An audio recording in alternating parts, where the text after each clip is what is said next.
Here are the Beatles. Here are the Beatles. Just give me one reason to stay here. For the people. The people, that's the only reason. All right, so we take them with us. Look, we were going to give tickets away at this door here. We give them out, those tickets, but they include a boat ride as well. And we take them with us, and that's the show. Let It Be was released 1970, I think. The Beatles won an Oscar for Best Score. And the winner is...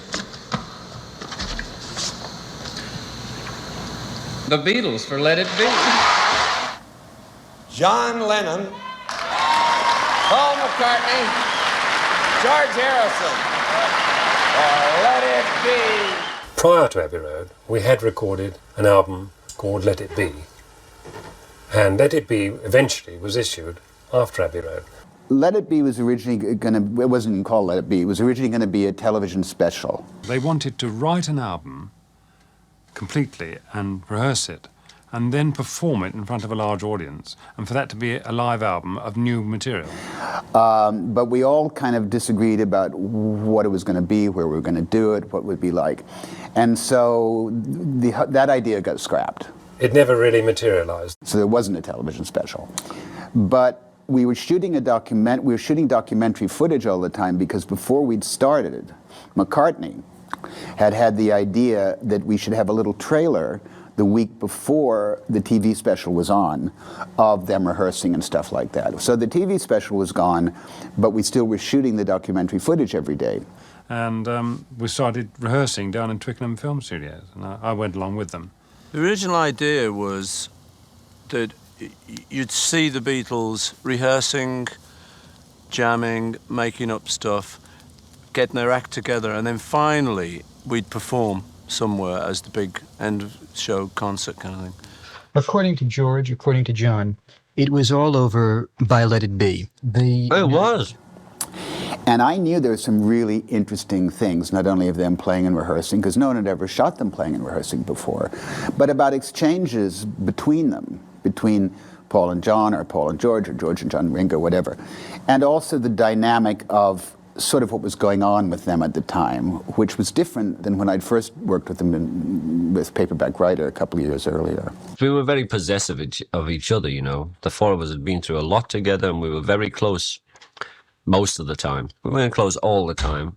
And it went round, you know, I'd be close with John, I'd be close with George, I'd be close with Paul, they'd be close, John and I and George would be close, Paul, John and George would be, you know, it went round in a lot of circles.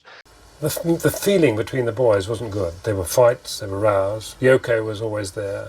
She was a very different kind of person from anyone we'd ever met. You know, normally it was just a girl or a woman. The fact that she was Japanese was very different anyway, because their culture's so different. Basically, it was just the four of us recording, and it was intense, you know, and dramatic, and we were trying to get the record done.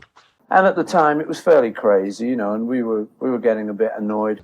You know, what is going on here? You know, you're always together all the time. You know, it's freaking me out a bit. What's happening? And he told me what they were trying to do. It's nothing to do with you, the listening public.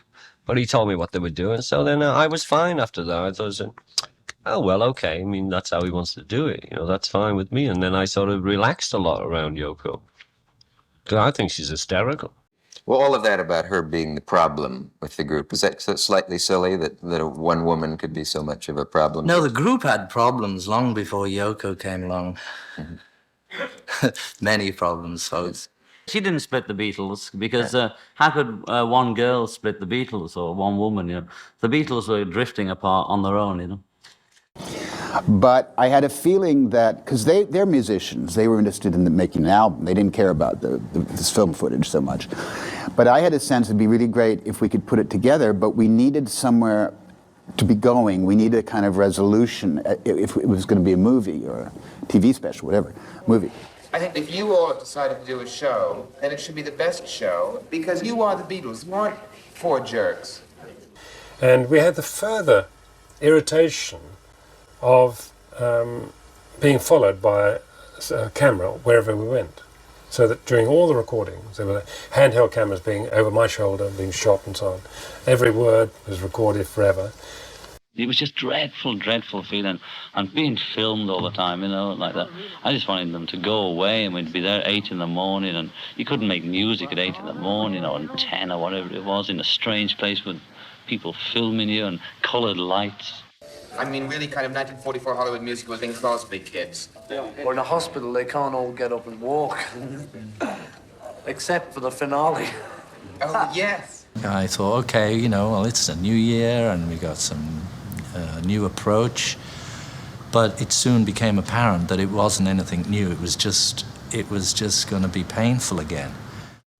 George was getting a lot of independence for himself in those days. He was writing more. He wanted things to go his way. Where when we first started, they basically went John and Paul's way. I'd just spent like the last 6 months producing an album of this fella, Jackie Lomax, and hanging out with Bob Dylan and the band in Woodstock and having a great time. And for me to come back into the winter of discontent with the Beatles in Twickenham was... it was very unhealthy. John's demands that we should make this an honest album, none of your production rubbish, he would say. I don't want any editing, I want everything to be live. All we do is record it and you tell me when it's right. And it got very tedious because it wasn't right. You know, I would say, it was 19, John, there was a bit of a fluff on the bass guitar, easy to edit. No, we're not doing any editing. Okay, we'll do another take. I like Across the Universe too. Because it's one of the best lyrics I've written, you know. In fact, it could be the best, I don't know. I mean, it's one of the best. It's good poetry. See, I'd watch an hour of him just playing the piano. Me too. I had a dream. It was in the years when we were probably overdoing everything, drinking and staying out too late and getting crazy. So I was a bit sort of exhausted and I went to bed. Anyway, I had a dream, and my mother, who died probably about 10 years previously, was in the dream. She came to me in the dream. It's a magic moment because you're actually there with your mother. So she seemed to know that I was a bit stressed out, and she said, don't worry, it's going to be fine. Just let it be. And the album, in the end, because of this stricture, was not a perfect album. So the only way I could think of making something out of it was to make it like a documentary. Remember that one, you can radiate everything you are, you can penetrate anywhere you go? Yeah. I was just having fun with words. It was literally a nonsense song, you know. I mean, Dylan does that. Anybody does it, you know. They just take words and you stick them together and see if they have any meaning. Some of them do, some of them don't. I was working with Glenn Johns, who was a very good engineer, who's a producer now. And we agreed that we would put it in, warts and all, put in the mistakes, put in the count-ins, put in the chit-chat in between takes, and make it like a private eye dropping in on the Beatles. And that was how I made the album. In fact, what happened was when we got in there, we showed how the breakup of a group works. You have to remember the words too. Yes, I've got them here. But learn them. I almost know them. George was finding his independence, and he wouldn't be dominated as much by Paul as he was. That's with him. You know, it's complicated now. So, see, we can get it simpler and then complicate it where it needs complications. But it's complicated in the bit. I mean, I'll play just the chords if you like. No, come on, you always get on. Don't read what I say. I'm trying to help, you know. Because Paul would, in the end, wanted to like point out the solo to George. And George was saying, well, I'm a guitarist, I'll play the solo. And he always did, you know. You know, it's like I always feel as though I'm trying to put you down and stop you playing. But I'm not. I'm trying to stop us all playing until we know what we're playing. Yeah, but you've got to play in order to find which fits and which doesn't. I think that was another factor, because George left with a big row with Paul.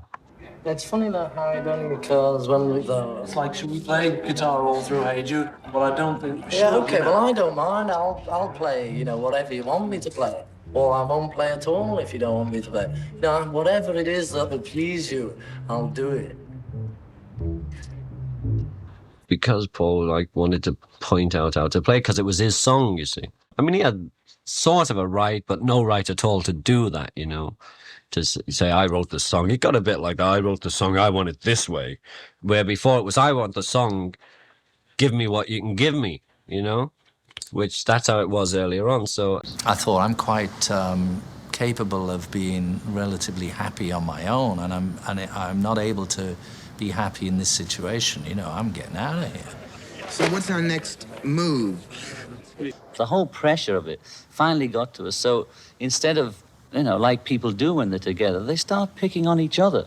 But it was like, no, wait a minute. George is left, and, we can't have this isn't good enough, So I'm not sure what happened. I think maybe Neil or one of the, who looked after us would probably ring George up and say, they're real sorry or whatever. It was a mistake. They And it should was like, totally be built like those film sets, so that you can glide all over the place on tracks and everything with your cameras.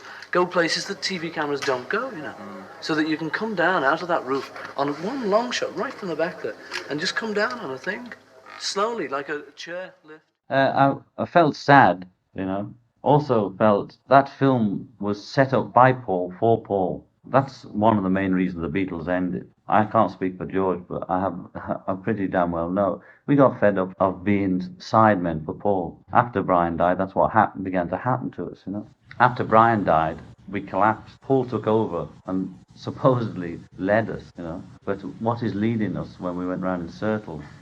We probably do need really sort of a central daddy figure to say, 9 o'clock. Leave your girls at home, lads. We're all... I remember being called to a meeting that was out in Elstead in Surrey. It was at Ringo's house that he bought from Peter Sellers. And it was decided that it would be better if we just got back together and finished the record. But we still haven't got any aim for it except an album. Again, our only aim ever is an album, which is like a very non-visual thing. Albums is what we do at the moment. I mean, you've got to be sneaky with the Beatles, or else we'll just go on forever in the circle, You really only have to sing them. Well, even if we... This business of a deadline, though, Paul, is up to you, really, because we've given you deadlines already. Yeah, well, that's why I'm talking to John, not you. It was an unhappy record. I was losing control. My voice wasn't heard, and I got very dispirited indeed. Also, you see, Twickenham studio was very cold and not a very nice atmosphere, so we decided to abandon that and go to Savile Row into the recording studio. I think everyone was getting a little tired of us by then, because we were taking a long time and there was many discussions going on by then, many heated discussions. Billy Preston was a great help. He was a very good keyboard guy, and his work on Get Back alone justified him being there. So I put a message out to find if Billy was in town and told him to come in to Savile Row, which he did.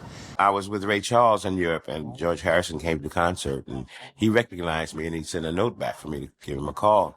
So I called him, and they were at the studio. He said, come on down and see the guys. And they were there recording, working on Let It Be. He helped to lubricate the friction that had been there. So I came in, and they said, hey, what's happening? And so we started jamming and reminiscing old songs. And then John asked me, would I like to stay over and help them finish the album? I said, sure I would, It's interesting to see how people behave nicely when you bring a guest in, because they don't really want everybody to know that they're so bitchy. Because every number's got a piano part or and normally we overdub it, But this time we want to do it live. The bullshit went out the window, and we got back down to doing what we did really, really well. Straight away it just became 100% improvement in the vibe in the room, and everybody was happier also to have somebody else playing in the band.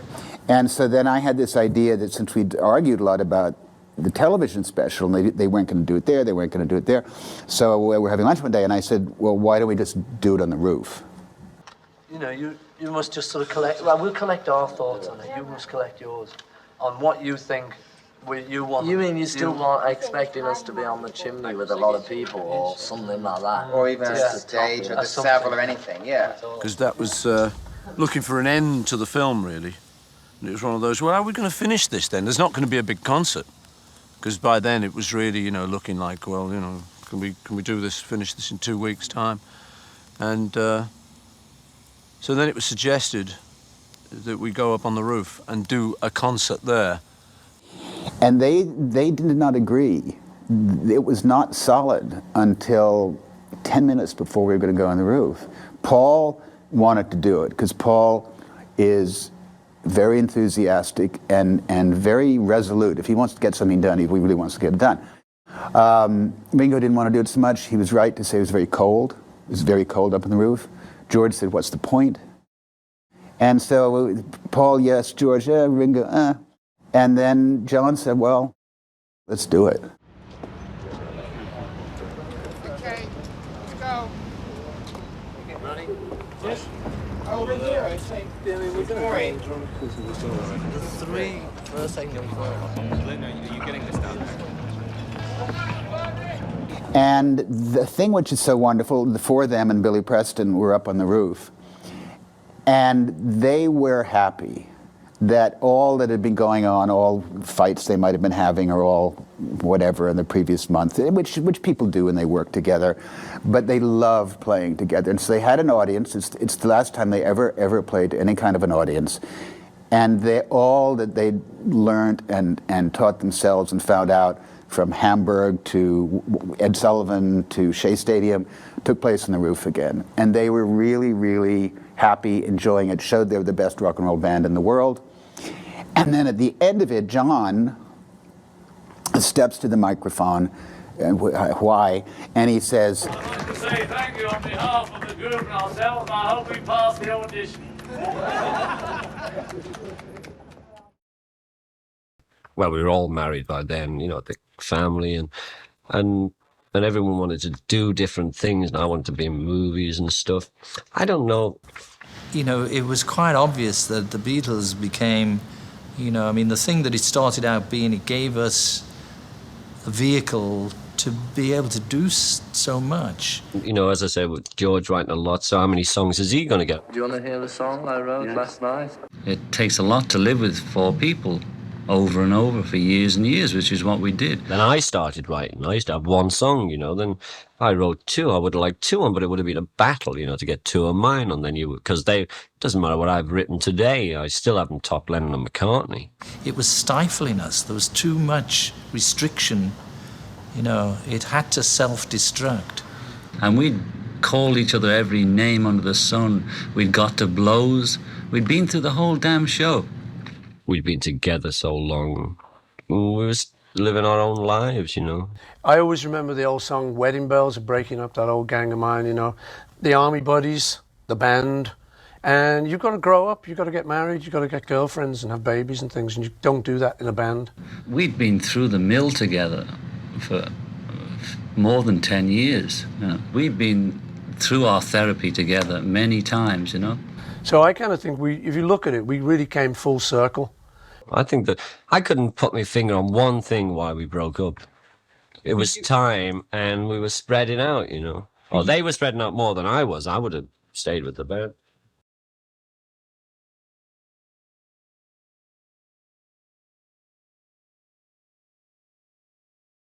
Here they are again, yesterday, all my troubles.